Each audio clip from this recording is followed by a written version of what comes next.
Alright, so with final roster cuts looming, the Philadelphia Eagles have some near impossible decisions to make, as with only so many spots to go around, the Birds may end up having to risk losing a few really promising players, so who's most likely to stay and who could we see go? Meanwhile, it seems like Nolan Smith could possibly be in danger of losing playing time this year after what many considered a disappointing preseason, but despite that, is it possible that all the recent Nolan Smith criticism is a little bit overblown? And also, the same can be asked about the rookie Cooper DeJean, as despite a promising debut, he's been subject to a good amount of criticism for his performance. So is it warranted? Well, we're going to talk about all that and more Eagles updates starting right now. Hey guys, welcome to the Philly Fan 21 show. If you're new, I'm Evan and I cover all things Philadelphia Eagles. And let's start off with Eagles star running back Saquon Barkley, who is one of many Eagles that were now just 11 days away from watching make his debut in Brazil against the Green Bay Packers in Week 1. And after an offseason full of hype, Eagles fans, including myself, are dying to finally watch this guy play in an Eagles uniform. And it's also a similar story for the Eagles' newest weapon in wide receiver Jahan Dotson, as the former commander is hard at work trying to learn the Eagles playbook and system in a very short amount of time following his trade from Washington. And while Dotson is under a bit more immediate pressure due to just being traded here very recently, him and Barkley are both in similar positions, as both are former Penn State stars who are now returning back to PA to play in front of the same fan base for the Eagles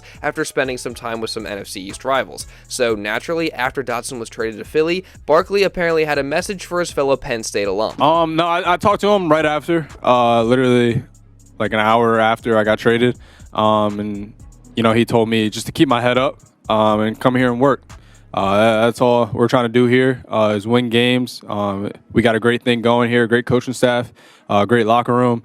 So just come in, put your head down and work, and let's get the winning games. So you love to hear those words of encouragement offered from Barkley there, and hopefully Dotson is able to switch gears quickly and fully buy into what the Eagles are doing and just lock in and get to work so that he can come out and have a great first season with the Birds and hopefully have somewhat of a bounce back after a rough ending to his time with the Commanders. Now, another receiver who successfully was able to have a bounce back of his own recently was Eagles rookie Ainias Smith, and I think he's somebody who deserves a ton of credit for what he was able to do these past couple of weeks, because after the early stages of training camp in that first preseason game against the Ravens, Smith had gotten to the point where despite him being an Eagles 5th-round pick this year, it was no guarantee for him to make the roster, as he looked slow, confused, lost, and indecisive out there at times. And during camp, we heard a ton about his struggles just catching the ball, but since then, Smith has turned things around, as since the Patriots preseason game, he's looked like a different player out there, which Brandon Lee Gouton of Bleeding Green Nation highlighted in a recent article, saying that since he caught the game-winning 2-point conversion in the Patriots game, he's looked more confident and he's caught the ball a lot better, including getting a nice leaping grab in practice last week,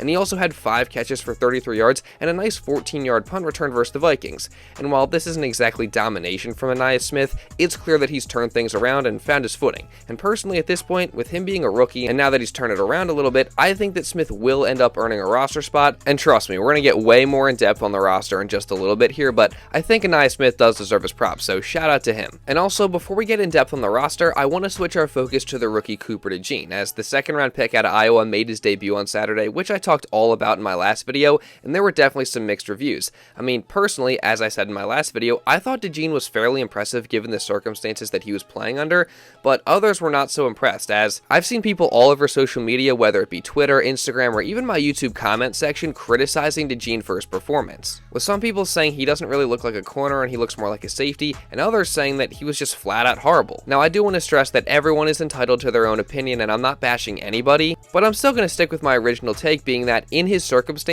he was pretty impressive in his debut. I mean, we gotta remember that the guy is a rookie who hadn't played in the game since November at Iowa, and he also missed nearly all the training camp with a hamstring injury, so I didn't expect him to dominate in this game, and again, in my opinion, what he was able to do was pretty impressive, as despite some mistakes and a bad penalty early, DeJean also flashed some potential, getting some good stops against the run and flying to the ball carrier on several occasions, and he also had some solid coverage on a few plays as well. And I think the main takeaway from DeJean's performance is that while things do need to be refined, you could still clearly see that the talent and potential is there for him, and with time he'll get much better and I think develop into a really quality starter for the Eagles defense one day. But for now, I just think it was a promising and all things considered pretty impressive debut for DeJean, but what do you guys think? Give me all your thoughts on DeJean's debut down in the comments below. Now, someone else who has been subject to some criticism recently is Nolan Smith, as the second-year edge rusher has probably been the most criticized player from the preseason among Eagles fans, as the expectations for Smith are high, being a first-round pick just a year ago, and also being someone who's expected to have a significant role in the Eagles' defense this year.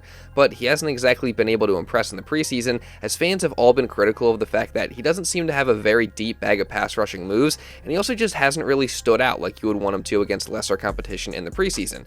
And the fact that Nolan Smith did play in the preseason finale, where almost no key players were playing for the Eagles, and he also played a lot at that, has some people thinking that Vic Fangio and the coaching staff may not exactly view him that highly, with Brandon Leak out and writing, quote, "Nolan Smith playing it all in this game, let alone with 1:25 left in the second quarter, just doesn't seem like a great sign for how the coaches view him. Notice how the Eagles were very cautious with a lot of other players who figured to contribute this season? Yeah, well, Smith was not included in that group, and it's not like Smith even made a great impression against lesser competition. He finished with 1 assisted tackle and 0 other stats. So at this point, you gotta ask whether Nolan may actually have a bit less playing time, at least to start the season, than we all initially expected, because if the coaches don't in fact view him as being on the same level as some of the Eagles' other key players like Gouton is suggesting, then why would they give him the same amount of playing time as some of those guys? The answer is they probably wouldn't. So this is certainly going to be a very interesting storyline to follow once the regular season gets going. And I do personally want to say this, while Nolan Smith hasn't exactly impressed me or stood out to me either, I do think that the extent of his bad play has been a little bit overblown by fans, and also I'm definitely not ready to write him off just yet. I mean, some people are calling him a bust already, when the reality is we just haven't seen him play nearly enough to make that determination yet. And I also do think that Smith has had some nice moments in the preseason games and is playing a bit better than he's gotten credit for. I mean, even in this last game against the Vikings, I think he was better than people are saying, and huge shout out to @Hurts.City on Twitter, who broke down all of Nolan Smith's defensive snaps from that game and showed that despite the fact that his stats weren't all that great, he still made an impact and was active, as he generated some pressure and got close to the quarterback a couple of times, and he was also just playing with high energy and flying to the ball. Now, sure, he still definitely wasn't impressive, and overall he's still very raw and just needs to refine his game, but that'll come with time. So again, I'm not going to write Nolan Smith off. I definitely think it may take some time for him to become the player that we all want him to be, but I'm still confident that at some point he'll eventually get there. But now, switching over to the biggest storyline coming up this week, final roster cuts happen tomorrow, and the Eagles have some really tough decisions to make. So we're going to dive into all that in just a minute, but real quick, I do want to say, if you are enjoying this video and don't want to miss any other Eagles coverage coming throughout this entire season, then make sure you subscribe, and also really importantly, turn on notifications so you're notified instantly when one of these videos is uploaded. I think that's a win-win for the both of us, because not only do I get more people consistently watching these videos, but you don't miss any other Eagles content or coverage just like this. So again, subscribe, turn on notifications, and also drop a like. Let's see if we can hit 800 likes on today's video. Now, with all that being said, let's get back into the video. So as I was saying, the Eagles are going to have a ton of really tough decisions during final roster cuts tomorrow, because there's a few players who you probably would expect to make the roster, or who may deserve to make the roster, that just won't end up making the final cut. And I'll talk about all those guys as I go along here, as I figured I'd try and predict the Eagles' final 53-man roster and practice squad, and to see how close I can get to what ends up actually happening. By the way, shout out to Philly 500 for the idea on these little graphics that I have, because I saw his video and I thought I'd do something similar. So starting with the quarterbacks, I think this one is fairly obvious, as I have the starter Jalen Hurts, the backup Kenny Pickett, and the third stringer Tanner McKee, while Will Grier will probably unfortunately get cut. I don't really think there's too much debate about that. Then for the running backs, I have just 3 guys making it, being Saquon Barkley, of course, along with Kenneth Gainwell, and the rookie Will Shipley. I think that's probably pretty clear-cut as well. But then the receivers is where things get a little bit interesting, as the Eagles have a lot of depth at this position and are going to have to make some tough decisions. So I personally have 6 guys making it, being A.J. Brown, Devontae Smith, and Jahan Dotson being the starters, obviously. And then I have Britton Covey, who I believe is probably the team's 4th receiver at this point, and also obviously the punt returner. And then I have the promising rookie Johnny Wilson, who I think could be used as a red zone target at times this year. And rounding it out, I have the rookie Ainias Smith, who had the bounce back. Now, the notable omission from this group is Parris Campbell, who heading into camp was probably the clear favorite to start at wide receiver 3, but now with the Eagles having traded for Jahan Dotson and Campbell getting injured and missing much of camp, I feel like there's probably a real chance that he doesn't make the final cut of the roster. Now, moving into the tight end position though, this was also difficult, but I have the Eagles keeping just 2 guys in Dallas Goedert and Grant Calcaterra, so that position's definitely a little thin there. Arguably, E.J. Jenkins deserves to make it, but again, there's only so many spots to go around, and I feel like he may not actually make the final cut, but I guess we'll see if the Eagles want to ride that thin at tight end. Then for offensive linemen, the Birds got more difficult decisions to make. I got them personally keeping 9 guys in there, being the starters, Jordan Mailata, Landon Dickerson, Cam Jurgens, Mekhi Becton, and Lane Johnson. And then they'll obviously keep Tyler Steen and also probably Fred Johnson. And then I got the 2 rookies rounding it out in Trevor Keegan and Dylan McMahon. Now there's a few other guys who possibly deserve to make it that we'll get to later, but again, the Birds got some tough choices to make, and I feel like these 9 are the ones who will end up making it. Then switching over to the defense and starting at the edge rusher position, I think the Birds will end up keeping 6 guys there. I feel like this one is one of the more obvious position groups actually, as I have Bryce Huff, Josh Sweat, Brandon Graham, Nolan Smith, the rookie Jalen Hunt, and Patrick Johnson, who just always finds a way to make his way onto the roster, so I feel like that'll probably happen again. And then for the D tackles, I got them keeping 5 guys in Jalen Carter, Jordan Davis, Milton Williams, Moro Ajomo, and Marlon Tuipulotu. I feel like that position is definitely a little bit easier as well. And then for the linebackers, I feel like the Birds have to make a tough decision here as well, as I got them keeping 5 players in Devin White, Zach Bond, Nakobe Dean, Jeremiah Trotter Jr., and Ben Van Someren. And the odd man out here would then be Oren Burks, who played really well in that preseason game versus the Vikings, but he was out most of camp, and I feel like there's just no way the Eagles can let Van Someren go, as he's improved just so much in his short time here, and I feel like there's actually a chance of him maybe developing into a solid player and contributor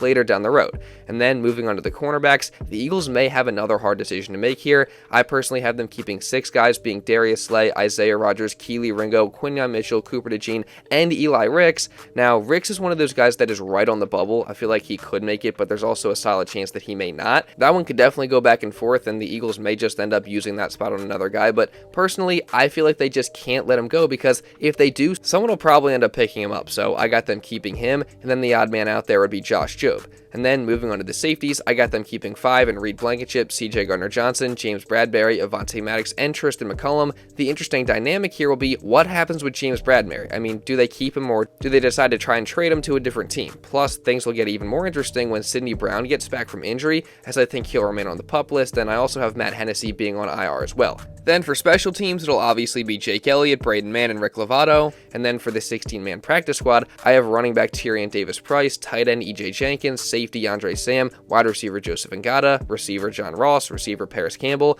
offensive lineman Darian Kennard, offensive lineman Brett Toth, offensive lineman Nick Gates, cornerback Josh Jobe, linebacker Oren Burks, linebacker Brandon Smith, defensive tackle Thomas Booker IV, edge rusher Julian Aquara, safety Caden Stearns, defensive tackle PJ Mustafa, and then last, Lakin Vakalahi as the international exemption player. Now, some of these guys may end up making the roster instead of some of the guys that I mentioned, and you also have to imagine that some of the guys I have making the practice squad could possibly get picked up by other teams once they're waived. Now, the most interesting one to me is Parris Campbell, because I feel like the Eagles may not actually get a chance to sign him back to the practice squad if they do cut him. So the question is, do they try and keep him on the roster and then cut Ainias Smith and hope he makes it through waivers so they can then bring him back on the practice squad? I personally don't think they'll do that, because they probably don't want to risk losing a rookie who they could see developing in the future. But I could be wrong, and I probably will end up being wrong plenty of times in this prediction, and we'll just have to wait and see what the Eagles end up doing tomorrow to see if that's true or not. Now, you guys can give me your roster predictions and practice squad predictions down in the comments below. If you do end up doing a full 53-man roster and practice squad, I may end up pinning your comments, so do with that what you will. And also, while you're at it, make sure you subscribe, and also, again, really importantly, turn on notifications so you're notified instantly when one of these videos is uploaded. And also, again, drop a like. It really does help me out a ton. Let's see if we can hit 800 likes today. And also, if you want to watch another video going over the Eagles preseason finale versus the Vikings, as well as Jahan Dotson speaking for the first time since being traded to the Eagles, you can check this out right here. And now, with all that being said, that's pretty much all I got for this one, guys. So thank you all so much for watching, and I'll see you in the next video.